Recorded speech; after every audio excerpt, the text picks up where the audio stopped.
آج میں صرف یہ بات عرض کرنا چاہوں گا کہ ہم جس کے بندے ہیں اس کو پہچاننے کے لیے کیا اس نے کچھ نشانیاں بھی رکھی ہیں؟ اللہ کی نشانیاں میں کھل کر کے عام انداز سے بات کروں گا۔ آپ مسلمان گھر میں پیدا ہوئے، آپ کے باپ داداؤں نے، آپ کے ماحول نے آپ کو بتایا کہ تمہارا پیدا کرنے والا اللہ ہے، یہی تک تمہاری نالج ہے، ہماری نالج ہے۔ اس لیے کہ یہ بھی بڑا کرم و احسان ہے کہ ہمیں سوچ و بچار کر کے اللہ تک پہنچنے کی اس طرح کے ماحول کی ضرورت نہیں آئی۔ برسوں سے ہم انہی گھروں میں پیدا ہو رہے ہیں جہاں اللہ کا ہی نام لیا جا رہا ہے۔ لیکن میں سارے انسانوں کے لیے خطاب کر رہا ہوں، اس روئے زمین پر رہنے والا، چاہے وہ یہودی ہو، عیسائی ہو، ہندو ہو، سکھ ہو، جو بھی ہو، میں سب سے آج یہ بات کہنا چاہوں گا۔ دنیا کا ایک فارمولہ ہے کہ بغیر کسی کے بنائے کوئی چیز نہیں بنتی، خود سے کوئی چیز نہیں بنتی، تو یقیناً ہمیں بھی کسی نے بنایا ہی تو ہے۔ ہم چھوٹی سی چھوٹی چیز کو دیکھتے ہیں، ان کو کوئی بناتا ہے، خود سے کوئی چیز نہیں بنتی۔ سائنس کے اسٹوڈنٹس بھی ہوں گے ہمارے ساتھ، اور جو سائنس کو پڑھتے ہیں ان کی جو تھیوریاں ہیں سائنسدانوں کی، وہ کیا کہتے ہیں، کائنات کیسے وجود میں آ گئی۔ وہ ملحد ہوں گے جو کہتے ہیں، بے دین لوگ ہوں گے جن کا کوئی دین ہی نہیں، جو کہتے ہیں کہ اچانک دنیا بن گئی اور اچانک ہی ختم ہو جائے گی۔ ایسا کیسے ہوگا؟ ایسا کیسے ہوگا؟ اچانک دنیا بن گئی اور اچانک ختم ہو گئی، کوئی نہیں ہے اس کے آگے پیچھے۔ میرے عزیزو، جو غور و فکر کرنے والے سائنسدان ہیں وہ بھی اب اس نتیجے پر پہنچے ہیں کہ دنیا میں ایک بہت بڑا دھماکہ ہوا تھا کئی ارب سال پہلے، کئی لاکھ سال پہلے، ان کے اعتبار سے، ان کے علم کے اعتبار سے، جس کو یہ بگ بینگ کہتے ہیں۔ بگ بینگ کیا چیز ہے؟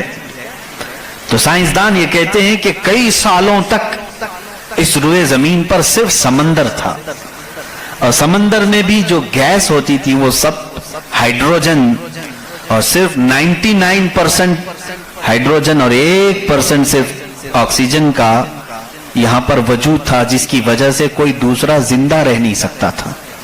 یہ سائنسدانوں کی تحقیق ہے۔ اس کے بعد پھر انہوں نے یہ کہا کہ ایک دھماکہ ہوا اور سمندر سے، پانی سے ہر چیز بنتی چلی گئی، پانی سے بنتی چلی گئی۔ یہ 21ویں صدی میں بات کی جا رہی ہے، یہ بات 21ویں صدی میں کی جا رہی ہے، اور سائنس کے وجود کی تاریخ میں اگر آپ جائیں گے تو زیادہ سے زیادہ یہ 400 سال پہلے تک کی تاریخ ہوگی۔ 16ویں صدی میں، 17ویں صدی میں، 17ویں سینچری میں سائنس کی کچھ نہ کچھ چیزیں ایجاد ہونے لگی جس کو آج ہم سائنس کہہ رہے ہیں۔ اور قرآن میں مولا فرماتا ہے وَجَعَلْنَا مِنَ الْمَاءِ كُلَّ شَيْءٍ حَيٍّ، ہم نے ہر چیز کو پانی سے بنایا ہے۔